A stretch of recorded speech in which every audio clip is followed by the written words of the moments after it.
Muy buenas a todos, yo soy Rafa y esto es Walgen Core. Hoy continuamos con nuestra videoserie sobre cómo jugar a Warhammer 40.000 de manera básica y para iniciados, y hoy continuamos con las fases psíquicas y de disparo. ¡Comenzamos!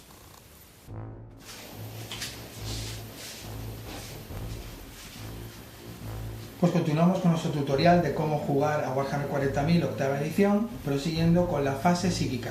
En la fase psíquica, las miniaturas con la capacidad de generar estos poderes efectúan chequeos con 2 dados de 6 para generar estos poderes psíquicos. Estos poderes psíquicos pueden ir desde generar un disparo a distancia o fortalecer las cualidades de tus aliados o mermar las cualidades del enemigo. Cualquiera que sean, siempre se van a manifestar de la misma manera. Aclarar que en el caso que nos ocupa, tanto Templarios Negros como Tau, ninguno de los dos tiene poderes psíquicos a reglas del juego, pero para hacer el ejemplo vamos a suponer que sí los tiene. Como vamos diciendo, para generar el poder psíquico vamos a suponer que esta miniatura es la que es capaz de generar el poder psíquico por parte de los Templarios Negros, ¿vale? Para realizar el poder psíquico, por ejemplo, en el reglamento viene un poder que es el poder de castigo, que para generarlo hace falta superar un chequeo con una carga de disformidad, que es el ente a través del cual se genera ese poder psíquico, ¿vale? Una carga de disformidad de 5. Si se supera una unidad a 18 pulgadas o menos, sufre un de 3 heridas mortales. Si para pasar el chequeo se saca 10 o más, se supera la carga de 10, en vez de un de 3 sería un de 6 heridas mortales. Se lanzan los 2 dados y se ve el resultado. En este caso nos hubiéramos quedado en 9, hemos superado el 5 pero no llegamos a 10. Luego la unidad enemiga, en este caso los Tau, estarían en peligro de llevarse un de 3 heridas mortales. Me paro aquí ahora para especificar una cosa. Si la tirada de generar el poder psíquico, el psíquico saca en su tirada un doble 6 o lo que sería un doble 1, se aplicaría la regla peligros de la disformidad. Esto vendría a representar como el psíquico a la hora de generar dicho poder no ha controlado estas energías y al final se lleva cierto daño. Ese daño vendría reflejado en un de 3 heridas mortales. Y aclarar que si el psíquico, porque ya tenga heridas acumuladas anteriormente, resulta muerto por parte de este poder psíquico, las unidades cercanas a 6 pulgadas o menos sufrirían de inmediato un de 3 heridas mortales, ¿de acuerdo? Pero como hemos dicho anteriormente, el psíquico ha sacado un 9, luego el poder se va a poder manifestar, salvo que la unidad enemiga que posea un psíquico a 24 pulgadas o menos del psíquico que activó el poder pueda rechazar a la bruja. Por ejemplo, imaginemos, que no es el caso tampoco, y pido disculpas a los que sí conocen el juego, que los Tau sí tienen poder psíquico y este es el psíquico. Como en este caso ya hemos medido anteriormente que el poder tenía que estar para generarlo a menos de 18, y está a menos incluso de 12, en este caso igualmente pues está a menos de 24, podría intentar rechazar el poder psíquico de esta miniatura. Para poder rechazarlo simplemente se lanzarían otros 2 dados de 6 y habría que superar la tirada del templario cuando hizo su chequeo. En este caso, que sería de 9, habría que sacar 10 o más. Como vemos aquí, sería 7, no superamos a 9, por lo que el poder psíquico se manifestaría. Esta unidad se llevaría un de 3 heridos mortales, recordad que la tirada del templario solo sacó 9, no superó 10, así que sería un de 3. Un de 3, para los que sean nuevos en esto, explicaros que es el resultado de un dado de 6 caras dividido entre 2 y lo redondeando hacia arriba. Tenemos el dado, sería 4, pues sería la mitad, que serían 2, ¿vale? Así que una miniatura de esta unidad, a elección del propietario de la misma, se llevaría 2 heridas mortales. Simplemente ya avanzando un poquitín, las heridas funcionan de manera distinta, sean mortales o sean normales. Pero en este caso, al ser mortales, si yo elijo, por ejemplo, siendo propietario de los Tau, que muera uno, como son heridas mortales, la siguiente herida que queda se la llevaría al siguiente. Luego entonces la unidad tendría 2 bajas al final de la fase psíquica. Y hasta aquí, como digo, la fase psíquica. Continuamos en el siguiente apartado con la fase de disparo. Las unidades o miniaturas de cada ejército en su fase de disparo realizan ataques a distancia con las armas, dependiendo del alcance que tengan. Para hacer el disparo hay que atender a lo que es la secuencia de disparo. Por ejemplo, imaginemos que estamos en el turno de los templarios negros. Lo primero es designar una unidad con la que disparar, pues en este caso disparamos con esta unidad. En segundo lugar, elegir un blanco. Elegimos esta unidad, ¿vale? En caso hubiera otras, podríamos elegir a otras, pero elegimos esta. Después elegiremos el arma a distancia. El arma a distancia con el que está equipada esta unidad sería el Volter, ¿vale? Como es un ejemplo, evidentemente es lo que es, pero lo voy explicando. Y resolvemos los ataques. Lo primero sería hacer una tirada para impactar. Hay que tener en cuenta que son 5 miniaturas, cada una con un Volter. En este caso, el Volter de los templarios hace cada uno un disparo a 24 pulgadas. Mediríamos la distancia a la que se encuentra la unidad enemiga y vemos que todas están a menos de 24 pulgadas, ¿verdad?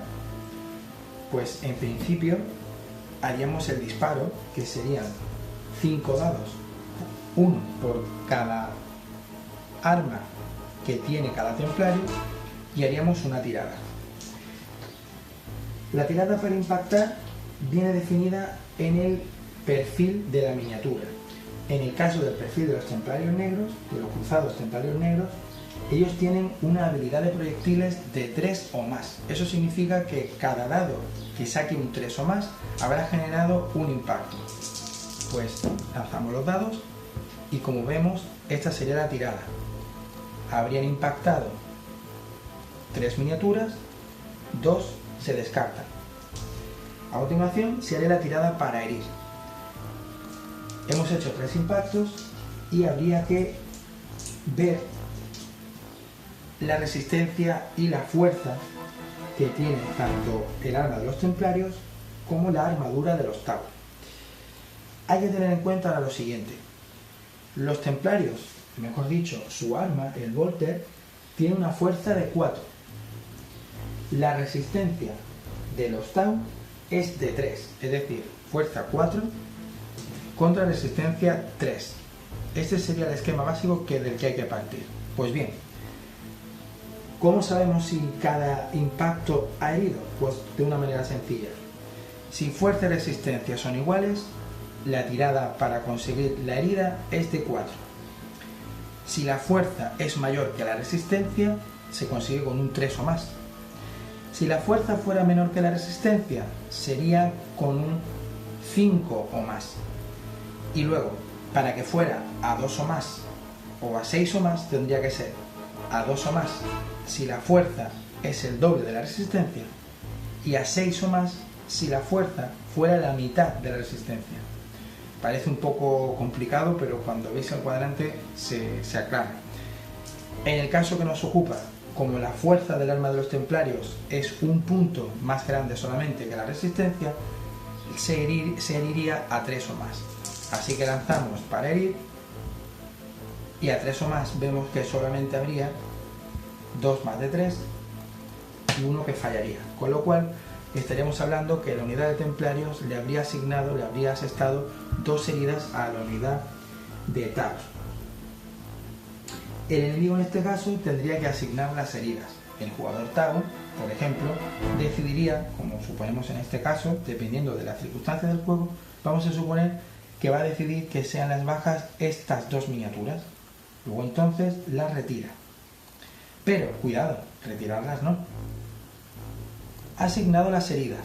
Ahora habría que hacer las tiradas de salvación. Cuidado. La tirada de salvación, ¿cómo va? Pues lo mismo que los atributos de disparo o de fuerza o de resistencia. Cada unidad tiene un atributo de salvación. Tirada de salvación, mejor dicho. En el caso de los Tau, la tirada de salvación es de 4 o más. Esto implicaría que con cada 4 o más, cada una de las miniaturas se salvaría. Así que hacemos la tirada, a 4 más se salva. Bien, pues como vemos en el caso, una miniatura se salvaría y la otra caería. Pues el jugador Tau, ahora sí, consumaría la baja de la unidad. En este caso, la unidad Tau habría sufrido una baja. Hay que aclarar que en Warhammer 40.000 octava edición es muy importante que durante toda la fase cada unidad vaya contabilizando el número de bajas que va generando. ¿Por qué? Porque cuando llegue la fase de moral, ese número será muy importante para concretar si supera o no supera el chequeo de moral. Otro punto importante es que dentro de Warhammer 40.000 todas las armas no son iguales. No es lo mismo un arma Vorter, por ejemplo, de un templario negro, de una escuadra táctica templaria, o el arma rifle de inducción de un Tau. Son armas de infantería ligera. Hay otras armas que generan un poder de destrucción mayor. Y pongo el ejemplo. Imaginemos que este arma fuera más potente. En Warhammer 40.000 se representa con lo que sería el rending. El rending es un número negativo, el cual se aplica a la tirada de salvación sobre la que se asigna la herida. Por ejemplo, imaginemos. Recordemos que antes se habían hecho 2 heridas sobre esta unidad. Y la unidad tiene que tirar la tirada de salvación. La tirada de salvación de los Tau era de 4 o más. Pero imaginemos por un momento que el rending del arma de los templarios fuera de -3. Si este fuera el caso, contando en -3 significaría que restaríamos -3 a las tiradas de salvación de los Tau. Por ejemplo, haríamos el ejemplo. Pues aquí lo tenéis. Al hacer la tirada 3, que ya de por sí no lo conseguía porque era 4, pero aquí como es un rending -3 se quedaría en un 1, con lo cual la tirada de salvación en este caso sería inútil. Es fácil de suponer que en el caso de que antes de que se tire la tirada de salvación podemos hacer el cálculo. Si la tirada de salvación es de 4 y el rending es de -3, ya sabemos que la miniatura directamente tiene una tirada de salvación que es prácticamente imposible de superar, porque incluso sacando un 6, al quitarle los 3 del rending que estamos suponiendo, se quedaría en 3, luego entonces sería imposible de poder salvarse, con lo cual lo que estamos queriendo decir es que el rending dejaría sin tirada de salvación algunas miniaturas en función de la potencia de fuego del arma. Hay que tener en cuenta también una particularidad en concreto de los disparos a distancia. En Warhammer 40.000 una miniatura puede disparar a la unidad que quiera, pero hay una salvedad. Si hay un personaje inmerso dentro de lo que es el juego, dentro de esa situación, al personaje no se le puede disparar a no ser que sea la miniatura más cercana. En el caso de que no sea la más cercana, si tiene 10 heridas o más, sí se le puede disparar. Pero entonces sería fácil imaginar, por ejemplo, que si este fuera el personaje, en este caso esta unidad no podría dispararle, porque no sería la miniatura más cercana. Tendría que estar más cercana en pulgadas a la unidad, ¿vale?, a la que originalmente se le iba a disparar, para poder disparársele. Si no, no se podría disparársele. Otro punto importante en la fase de disparo es tener en cuenta las armas. Los tipos de armas van a funcionar según de qué manera en función de lo que hayamos hecho en la fase de movimiento. Las armas pueden ser de fuego rápido, de asalto, pesadas, pistolas o granadas. Cada una funciona de manera distinta. Empezamos con las de fuego rápido. Las de fuego rápido tienen un alcance máximo. Hemos dicho antes que el Volter llega a 24. Pero todo lo que se dispare por parte de los templarios a la mitad de la distancia, estamos hablando que sería a 12 pulgadas, en este caso, que era el ejemplo que antes explicábamos, sería válido, en vez de un disparo se harían 2 disparos. La unidad dispara el doble, o sea, un arma de fuego rápido a la mitad de distancia hace 2 disparos. Esta regla no se puede activar en el caso de que la miniatura haya avanzado en la fase de movimiento previa. Las armas de asalto, por ejemplo, tienen una particularidad, y es que las de asalto suelen tener asalto 1, asalto 2, pueden disparar ese número de veces que viene implicado. La diferencia es que, aunque la miniatura avance en la fase de movimiento previa, podrá seguir disparando, pero con un disparo menos en el atributo de disparo. Las armas pesadas son, por ejemplo, las más potentes o de las más potentes del juego, pero requieren una posición mucho más relajada y apuntar mejor con ellas, debido a la aparatosidad que tiene. Para representar esto en el juego, una miniatura con armas pesadas, si mueve en la fase de movimiento previa, disparará con un -1 en su habilidad de proyectiles.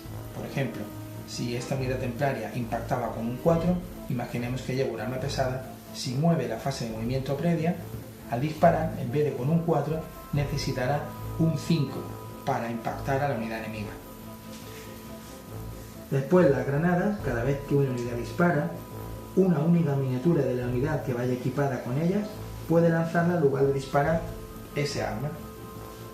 La granada generalmente tiene un alcance de 12 pulgadas y el efecto viene definido por el perfil de reglas de la unidad que la posea. Y ya por último hablamos de pistolas.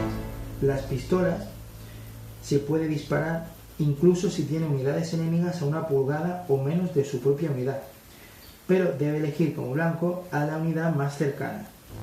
La pistola se puede disparar incluso si otras unidades amigas se encuentran a 1 pulgada o menos de la unidad enemiga. ¿Qué significa esto? Generalmente yo no puedo disparar a otra unidad enemiga que tenga una unidad mía aliada a menos de 1 pulgada. Es decir, si esto fueran dos unidades distintas y los Tau estuvieran aquí, de manera excepcional, estas miniaturas aquí no pueden disparar porque está a menos de 1 pulgada de una unidad aliada. Pero sí puede disparar con la pistola en el caso de que hubiera aún así miniaturas a menos de 1 pulgada. Con lo cual, la pistola sí sería una excepción a la regla normal de no puedo disparar a una unidad enemiga si tengo una unidad aliada a menos de 1 pulgada. Habría que aclarar también que dentro de lo que es la fase de disparo y luego, como veremos, en la fase de asalto y de combate, más bien en la de combate, hemos visto antes que las heridas se asignan según la voluntad del propietario de la unidad que recibe estas heridas. Bien, las heridas pueden ser de dos tipos, heridas normales o heridas mortales. En el caso de las heridas normales, si son 3 heridas normales para una única miniatura, porque esa miniatura, ese arma hace daño 3, por ejemplo, esta miniatura haría su tirada de salvación para esos tres heridas. Pero si fallara la tirada de salvación, por ejemplo, con un 2, sería la única que se llevaría esas heridas. Imaginemos que en vez de heridas normales son heridas mortales. Como el Tau Casta del Fuego tiene solo una herida, en el momento si le hacen un de 3 heridas, una herida se gastaría con este Tau. El resto de heridas mortales sí pasarían al resto de miniaturas de la unidad, hasta que agotáramos la pila de heridas, es decir, el número de heridas que ha generado el arma, en el disparo o en el combate cuerpo a cuerpo. Hemos visto antes que hay tiradas de salvación que son inservibles contra según qué ataques, porque el rending de algunas armas son capaces de quitarnos la armadura. Algunas miniaturas tienen una salvación invulnerable, la cual significa que incluso lo potente que pueda ser el arma y me quite la salvación, esa tirada podría hacerlo. Y ya por último, de la fase de disparo, hablar de las coberturas. La cobertura es una regla que se activa cuando toda la unidad está situada en un lugar que da o parapeta del fuego enemigo. Imaginemos, por ejemplo, que esta zona negra de aquí, este cráter, albergara a toda la unidad de templarios. Esta unidad, en este caso, si este cráter otorgara cobertura, estaría totalmente en cobertura. No estaría en cobertura si solamente algunas miniaturas están dentro del cráter. Para que la cobertura sea efectiva, todas las miniaturas de la unidad deben de estar dentro del cráter. ¿Cómo afecta la cobertura? Pues la cobertura simplemente se traduce de la siguiente manera. Se sumaría 1 a las tiradas de salvación de sus miniaturas contra ataques a distancia. O sea, en el caso de los templarios, ellos tienen una salvación de 3. Estando en cobertura, tendría una salvación por cobertura de 2. ¿Vale? Así que con cualquier ataque a distancia, con un 2 se salvarían. Es importante aclarar que solo las miniaturas de infantería se benefician de las reglas de cobertura. Lo que son monstruos, lo que son vehículos, lo que son unidades pesadas, por ejemplo, no podrían beneficiarse de la regla de cobertura. Y hasta aquí la fase dedicada al disparo. En las siguientes fases iremos viendo cómo son la fase de carga, la fase de combate y la fase de moral. Pues hasta aquí las partes relativas a la fase psíquica y de disparo. Simplemente puntualizar que cuando he hablado del armamento me he referido a ello de manera muy básica. Podéis acceder al reglamento y ya ampliar, digamos, lo que es más detalle sobre cómo funciona cada arma y cómo repercute en las siguientes subfases del juego. Espero que os haya gustado el vídeo. Si es así, podéis darle un me gusta, compartirlo. Si aún no lo habéis hecho, suscribiros al canal. Y recordad que nos vemos muy pronto por aquí, en esta vuestra casa, Wargame Core. Y muy importante, muchos 6 para todos.